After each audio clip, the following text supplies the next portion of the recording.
매주 목요일은 제11대 경기도의회 의원들과 함께 골목길 민생 현안과 대안을 짚어보는 시간입니다. 민생의회. 오늘은 경기도의회의 지미연 의원님 모셨습니다. 안녕하세요. 안녕하세요. 네, 의원님 오늘의 기후 청취자분들께 한번 네. 직접 자기소개해 주신다면요. 예. 안녕하세요. 오늘의 기후 청취자 여러분. 경기도의회 보건복지위원회에서 활동하고 있는 용인 출신 지미연 도의원입니다.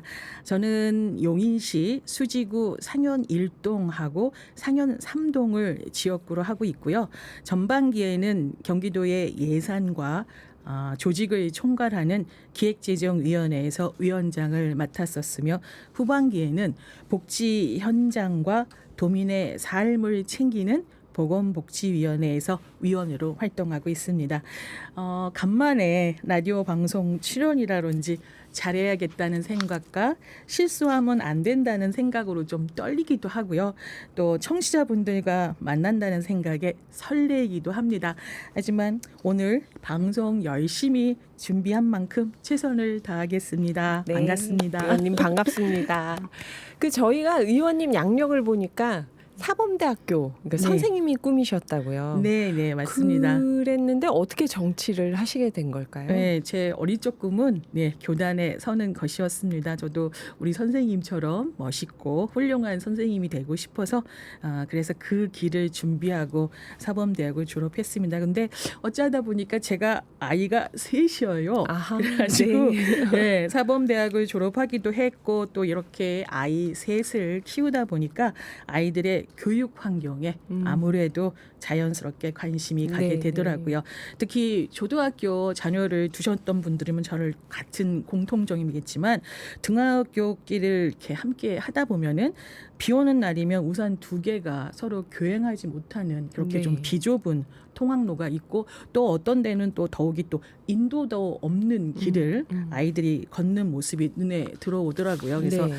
이런 어린 아이들이 매일 위험한 등굣길을 걷는 그 현실 이런 상황을 좀 바꿔볼 수는 없을까 이렇게 여러 고민을 하고 있던 차에 하필 동네에서 대규모 아파트 신축 공사가 진행되면서 그 간단한 가드레일조차 설치하지 않고 공사가 진행되는 바람에 공사 차량에 초등학생이 사망하는 정말 안타까운 사고가 발생하게 됐습니다. 네. 그래서 이 사고를 통해서 동네 주민들과 함께 민원도 넣고 뜻있는 사람들과 함께 힘을 모아 목소리를 내다 보니 제가 용인 시의원도 해보고 지금은 이렇게 도의원이 되어 있습니다.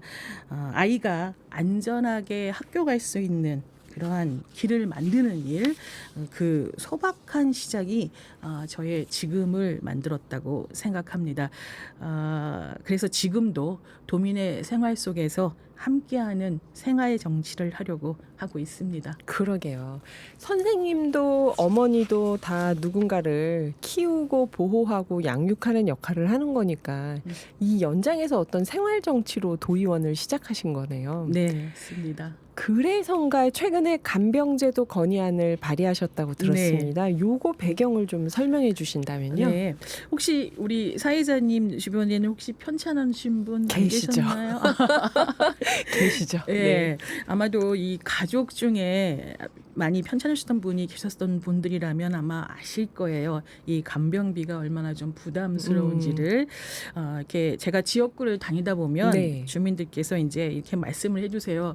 지연 다른 건 좀 다 괜찮은데 간병비 때문에 너무 힘들어라고 이렇게 말씀을 하시면 제가 그 이야기를 들을 때마다 정말 속이 너무 이렇게 아파요. 제 마음도. 그래서 잘 아시다시피 뭐 이렇게 간병비 부담은 한 달에 수백만 원씩의 그렇죠. 경우가 많아서 이제 한 가정에 생계를 위협하고 있는 상황이라 그래서 어떤 분은 전세금을 빼거나 뭐 퇴직금을 당겨 쓰시기도 하고 심지어는 간병에 올인하기 때문에 생계를 포기하시는 그렇죠. 분도 계시단 예, 말이에요. 예. 그런데 문제는 이러한데 간병이 필요한 사람은 늘어나는데 제도는 여전히 개인 책임으로 남아 있다는 겁니다. 네.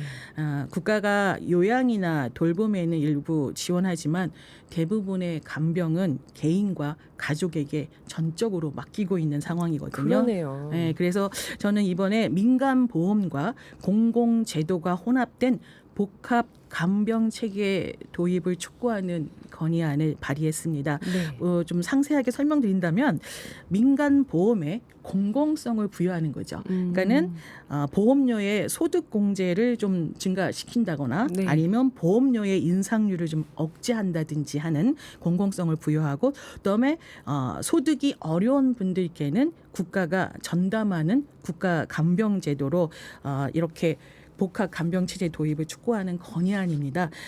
제가 발의한 이 건의안이 시작됨이 돼서 공론화가 되고 앞으로 민간 보험과 공공 부분의 역할 분담 그리고 요양병원의 기능 재정립 등을 통해서 사회적 합의가 도출됐으면 하는 그런 바람입니다.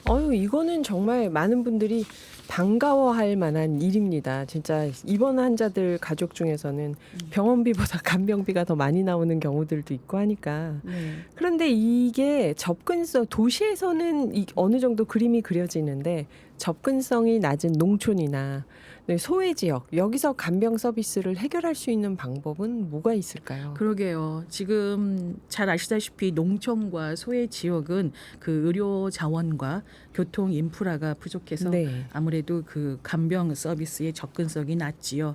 환자들은 넓게 흩어져 살고 계시고 맞아요. 또 수익성은 또 낮기 때문에 장기 요양 기간 설립도 쉽지 않아서 간병 인력 부족이 진짜 더욱 심화되고 있는 게 현실입니다. 네네. 현재 또 활동하는 간병 인력도 대부분이 수도권에 집중되어 있어서 농촌 지역에서는 인력 확보 자체가 큰 과제죠. 네. 이 문제를 해결하기 위해서는 저는 통합 전달 체계 구축과 법 제도화가 필요하다고 봅니다. 보건지소와 주민센터를 결합한 모델이나 네. 내년 상반기에 시행 예정인 돌봄 통합 지원법을 활용해서 지역 단위에서 간병과 돌봄 서비스를 통합적으로 제공할 수 있게 되는데요.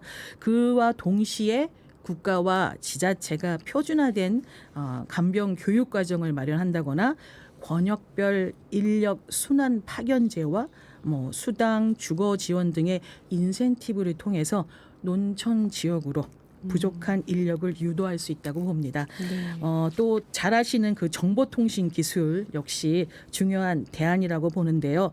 원격 모니터링이나 AI 기반 응급 알림, 비대면 협진 시스템 등을 도입하면 인력 부족을 어느 정도 보완할 수 있다고 봅니다. 또한 농촌의 왕진 버스와 연계한 방문형 간병 서비스, 그다음에 보건소 중심의 생활 밀착형 서비스는 아무래도 지역 주민들의 현실적 요구에 대응할 수 있을 거라 보고 있고요. 또 나아가서는 사회적 농장이나 지역 서비스 공동체 등 주민 참여형 모델을 활성화해서 농촌만의 돌봄 공동체를 구축하는 것도 유효한 방법이 될 수 있다고 봅니다. 거기에 더 하나 정책적으로는 농촌 지역 간병기관의 운영비와 또 아까 말씀드린 정보통신기술 장비 도입하는 데에 비용이 들어가기 때문에 네. 그 비용을 지원하고 특별수당 등의 그 어떤 인센티브를 제공하는 그러한 제도적 기반 마련이 필요하다고 봅니다. 이를 통해야만 농촌과 소외 지역에서도 지속 가능한 간병 서비스 체계를 확립할 수 있을 거로 본다고 말씀드리겠습니다. 네, 진짜요. 고령화가 농촌이야말로 고령화돼 있는데 지금 필요한 서비스라는 생각이 듭니다. 네. 그리고 저희가 이제 오늘의 기후다 보니까 최근에 폭염이나 폭염 이러면서 여름이 지나갔잖아요. 이게 기후 재난이라고도 우리가 얘기를 하는데 이런 상황에서 말씀하신 지금까지 말씀해 주신 게 어떻게 보면 복지 정책의 일환인데 이런 상황에서 복지 정책은 어떤 방향으로 가야 된다고 생각하시는지요? 네, 기후 위기가 환경 문제라고만 생각하시는 분들이 많으실 텐데요. 복지 부분과도 정말 연관성이 아하. 매우 깊습니다. 네. 날씨가 아까 말씀처럼 올 여름처럼 일찍 무더위가 이렇게 시작되거나 이렇게 무더운 여름이나 추운 한겨울 또 갑작스러운 폭우나 태풍이 오면 그 피해가 복지 사각지대에 계시는 분들께 가장 크게 다가옵니다. 네. 예를 들어서 에어컨도 없이 반 지하에서 생활하시는 홀봄 어르신이나 창문 틈으로 비가 스며드는 주택에 사는 저소득 가정을 생각해 보신다면 이런 장면들이 기후 위기가 복지의 문제로 연결되는 현실을 잘 보여준다고 생각합니다. 네. 지금까지는 주로 경로당 냉난방기 지원이나 에너지 바우처 같은 일시적인 지원이 대부분이었지만 이제는 복지의 방향 자체가 바뀌어야 한다고 생각해요. 한 가지 예로 혼자 사시는 어르신께 폭염 경보 시에 안부를 확인하는 모니터링 체계를 만들거나 낡은 집에 사는 저소득 가정에게는 창문이나 단열재를 교체해주는 공공지원 사업을 한다거나 또 폭우 피해를 입은 분들께는 적극적인 상담으로 필요한 사업으로 연결하는 복지 서비스가 필요하다고 봅니다. 기후 위기는 더 이상 환경 문제에 머무르지 않고 누가 더 안전하게 또 누가 더 오래 살 수 있느냐를 결정하는 생존의 문제가 된다고 봅니다. 따라서 복지 정책이 단순한 도움이 아니라 위기를 미리 막고 사람들의 생명을 지키는 시스템으로 발전해야 한다고 생각합니다. 네. 기후 위기가 환경 문제만이 아니라 사실은 복지와 관련이 있다. 살아남느냐, 못 살아남느냐, 생존의 문제다. 그러니까 생명을 지키는 쪽으로 가야 한다는 얘기를 해주셨는데요.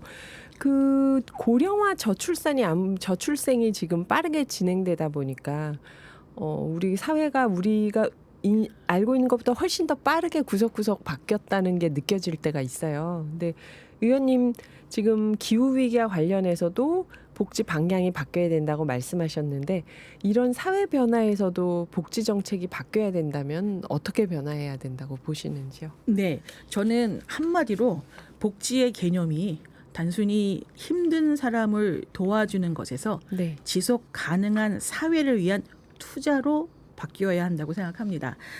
다시 말씀드려서 어르신들 중에 나는 아직도 일을 할 수 있다고 하시는 분들께는 네. 단순한 돌봄을 제공하는 것이 아니라 일하실 수 있는 그 기회를 제공해 줘야 한다는 거죠. 또 한편으로는 복지 서비스를 받아야 하는 인원은 늘어나는데 서비스를 제공할 수 있는 인력은 줄어들기 때문에 네네. 새로운 기술도 복지에 접목돼야 한다고 생각합니다.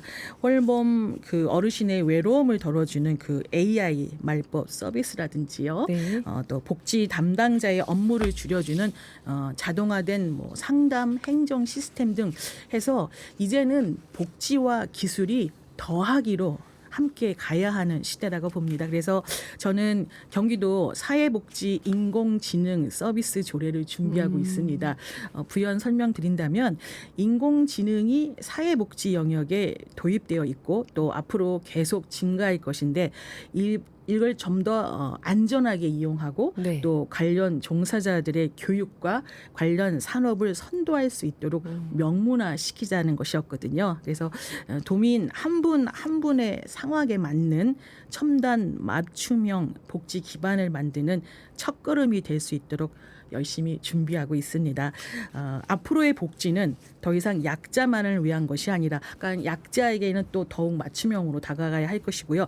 더 나아가서 모두가 건강하고 함께 살아가는 사회를 위한 준비라고 생각합니다. 이를 위해서 좀 더 고민하고 노력하고 있다고 말씀드리고 싶습니다. 그래요. 그 고령화 저출생과 관련해서 의원님이 생각하실 때 좀 구체적으로 이런 건 좀 바뀌었으면 좋겠다 하는 방향을 얘기해 주신다면 일단 저출생 문제 해결에 대해서는 어떤 생각하시는 방안이 있다면 조금 더 설명해 주시면 어떨까요? 그러니까 우선은 아이를 낳고 키우기를 원하거든요. 하지만 네. 우리가 출산하고 난 후에 양육 부분에 있어서 모든 환경이 이렇게 녹록치가 않거든요.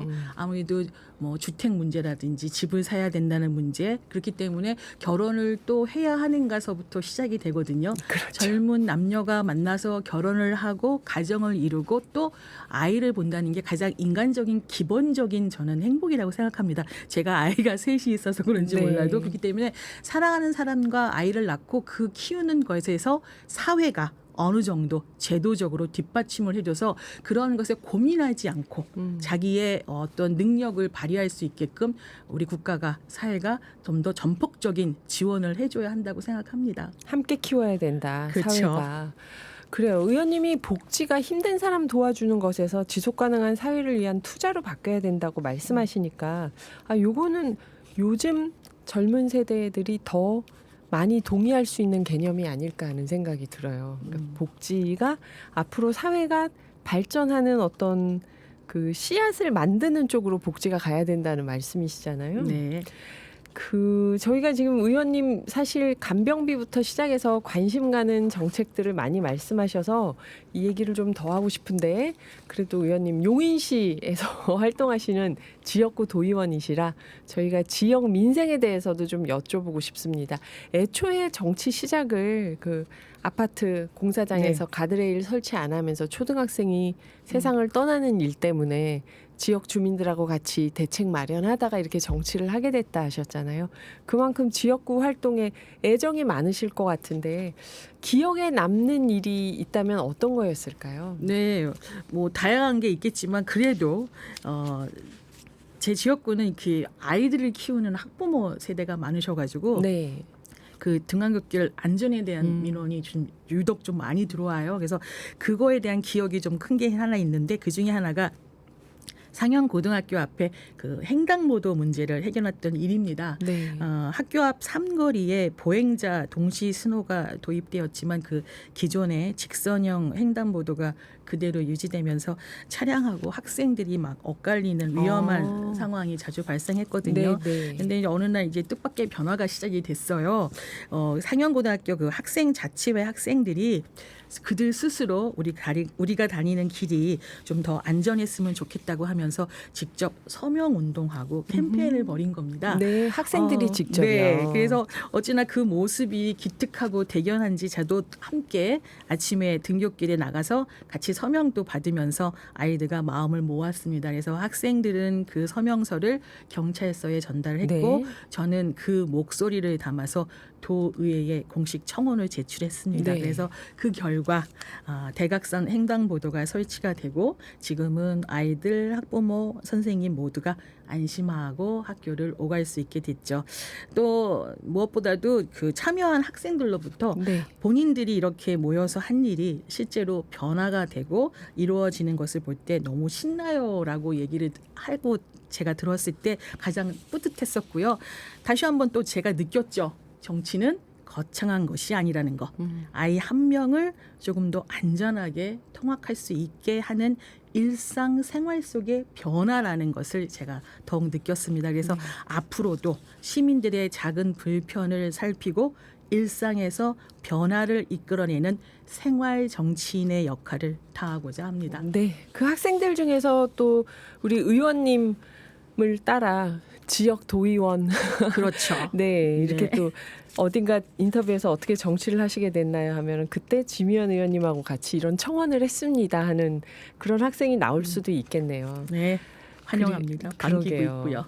벌써 9월 중순입니다. 지금 날이 어느덧 이렇게 됐는데 저 한참 덥다가 갑자기 가을인가 하는 생각이 드는데요. 요즘 하반기에 중점적으로 추진하려고 생각하시는 새로운 정책이 있다면 어떤 거가 있을까요? 네, 우선 내년 3월부터 앞서도 말씀드렸지만 그 시범 단계를 넘어서 본격적으로 의료, 요양 등 지역 돌봄의 통합 지원에 관한 법률, 이른바 돌봄 통합 지원법이 시행됩니다. 저는 이 법이 도민의 삶에 큰 변화를 가져올 것이라고 믿어 의심치 않습니다. 네. 이 주 내용이 시설에서 지역사회로, 공급자 중심에서 이용자 중심으로 복지를 전환하는 거예요. 네. 그렇기 때문에 그동안 간병은 간병대로, 요양은 요양대로 따로 움직이다 보니 가족들이 너무 힘든 상황이 많았었는데요. 이 법의 핵심이 돌봄 서비스를 통합해서 원스톱으로 이용 가능토록 하는 것이라 저는 현재 경기도에 필요한 이 법의 시행과 더불어서 필요한 경기도 돌봄 통합 지원에 관한 조례 제정과 정책 연구를 추진하고 있습니다. 네. 네, 특히 지방자치단체는 그 인력 및 예산 부족의 문제가 있어서 이에 대한 정부 지원 필요성을 촉구하는 건의안을 올 9월에 발의했고요. 이 건의안에서 국고 차원의 지원 없이는 돌봄 통합 실현이 어렵다는 점을 분명히 밝혔습니다. 네. 이 제도가 31개 시군에 골고루 잘 안착되려면 현장 목소리와 실제 행정을 연결해주는 도의원의 역할이 매우 중요하다고 생각합니다. 네. 그래서 앞으로도 계속 관심을 가지고 할 수 있는 역할에 최선을 다하겠습니다. 맞아요. 요거 지금 듣는 청취자분들 중에서 궁금해하시는 분들이 있을까봐 제가 조금 자세히 여쭤보면요, 의원님께 이게 병원에 가보면은 요즘 간호간병 통합 서비스에서 네. 통합병동 신청할 수 있게 하는 것도 있잖아요. 네. 그거하고 어떻게 다른 걸까요? 그건 아직 너무 적은 병원에서만 하고 있는 지금 현재 걸까요? 그렇고요. 이 통합 돌봄 지원법이 시행이 되면 네. 병원이 아닌 본인이 살고 있는 집에서 아하. 본인이 살고 싶은 곳에서 그렇게 원스톱으로 돌봄을 받을 수 있는 겁니다. 그렇구나. 네. 이거 꼭 떼야겠어요. 네. 이해가 돼서. 그럼 이걸 받고 싶으면 저희가 이제 보험에 가입을 해야 되는 건가요? 아니면 지금 현재는 보험을 해야 되는 거고요. 네. 돌봄하고 다 받아야 되니까. 네. 보험에 가입을 했을 때, 그러니까 국가보험이 아니라 네. 민간보험으로 가입을 했을 때 그것도 있고요. 예. 예, 그다음에 아까 같이 저소득층 같은 경우에는 국가가 국가보험으로. 전용. 네. 네. 왜냐하면 많은 지금 고령자분들이 가장 어려워하시는 게 내 집에서 끝까지 못 살고 그렇죠. 중간에 요양병원에 네. 가서 나도 모르는 곳에서 갑자기 세상을 떠나면 어떡하나 굉장히 많이 불안해하시잖아요. 그걸로 지금 말씀하신 이게 여러 면에서 선진적인 제도가 될 것 같습니다. 네, 그죠. 공급자 중심에서 수요자, 중심으로 예, 전환되는 거기 그래요. 때문에. 의원님 응원하고요. 아유, 감사합니다. 끝으로 우리 경기도민과 오늘의 기후 시청자분들께 전하고 싶은 말씀이 있다면요. 네, 오늘 이렇게 좋은 자리에 함께하게 돼서 영광이고요. 저는 정치는 도민의 생활과 가장 밀접하기에 도민의 삶과 가장 가까운 곳에 있어야 한다고 생각합니다. 정치인의 한 걸음 한 마디가 도민의 삶에 얼마나 크게 영향을 미치는가를 생각하면 도민의 목소리 그 어느 하나 쉽게 놓칠 수가 없습니다. 그래서 일상생활 속에서 늘 도민들의 의견을 귀담아 듣고 진정성을 가지고 발로 뛰며 해결해 나가는 것. 그것이 제가 해야 하는 가장 정직한 정치라고 생각합니다. 앞으로도 도민 곁에서 도민의 삶을 지키는 따뜻한 정치를 실천하겠습니다. 불편함은 줄이고 희망은 더하는 생활 정치를 하겠습니다. 용인 출신 지미연 경기도의원 많이 응원해 주시고 지켜봐 주시기 바랍니다. 네. 의원님, 의료 요양 지역 돌봄의 통합 지원에 관한 법률 이게 시행되면서 관련된 조례를 하신다고 했는데 앞으로 지역에서 이 간병 요양에 대한 변화가 느껴지실 때 여러분 지미연 의원님 기억해 주시기 바랍니다. 지금까지 지미연 경기도의회 의원이셨습니다. 기후가 민생 경제이자 미래 정치기에 저희 오늘의 기후에서는 지미연 의원님 명예기후 톡파원으로 임명하고 앞으로 의정활동에서 지구와 미래 세대를 위한 소식 수시로 나누도록 하겠습니다. 의원님 바쁜데 시간 내주셔서 또 오늘 좋은 말씀 해주셔서 감사합니다. 감사합니다.